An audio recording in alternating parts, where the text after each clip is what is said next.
അമേരിക്കയിൽ കനത്ത ശൈത്യ കൊടുങ്കാറ്റ് മുന്നറിയിപ്പ്. ആയിരക്കണക്കിന് വിമാനങ്ങളാണ് ഇതേ തുടർന്ന് റദ്ദാക്കിയത്. അവധി ദിവസങ്ങളിൽ വലഞ്ഞ് യാത്രക്കാർ. അതിശക്തമായ ശീതക്കാറ്റിനെ തുടർന്ന് യു.എസിൽ ആയിരക്കണക്കിന് വിമാന സർവീസുകൾ വൈകുന്നു. വെള്ളിയാഴ്ച മാത്രം 1800-ൽ-അധികം വിമാന സർവീസുകൾ റദ്ദാക്കുകയും ആയിരക്കണക്കിന് വിമാനങ്ങൾ വൈകുകയും ചെയ്തു. ഗ്രേറ്റ് ലേക്സ് മുതൽ വടക്കുകിഴക്കൻ മേഖല വരെ വ്യാപിച്ച അപകടകരമായ കാലാവസ്ഥ രാജ്യത്തെ പ്രധാന വിമാനത്താവളങ്ങളുടെ പ്രവർത്തനങ്ങളെ ബാധിച്ചിരിക്കുകയാണ്. ഫ്ലൈറ്റ് ട്രാക്കിംഗ് വെബ്സൈറ്റായ ഫ്ലൈറ്റ് എയർ അനുസരിച്ച് വെള്ളിയാഴ്ച അമേരിക്കയിലുടനീളം ആയിരക്കണക്കിന് വിമാനങ്ങൾ റദ്ദാക്കുകയോ വൈകുകയോ ചെയ്തിട്ടുണ്ട്. വെള്ളിയാഴ്ച വൈകുന്നേരം വരെ 1802 വിമാനങ്ങൾ റദ്ദാക്കുകയും 22,349 വിമാനങ്ങൾ വൈകുകയും ചെയ്തതായി ഫ്ലൈറ്റ് എയർ അറിയിച്ചു.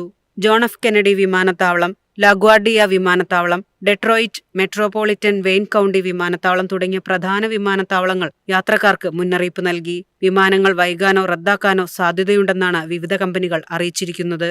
ജെറ്റ് ബ്ലൂ എയർവേസ് 225 വിമാനങ്ങൾ റദ്ദാക്കി. ഡെൽറ്റ എയർലൈൻസ് 186 വിമാനങ്ങൾ റദ്ദാക്കി. Republic Airways 155, American airlines 96, United airlines 82 എന്നിങ്ങനെയാണ് റദ്ദാക്കിയ വിമാനങ്ങളുടെ എണ്ണം.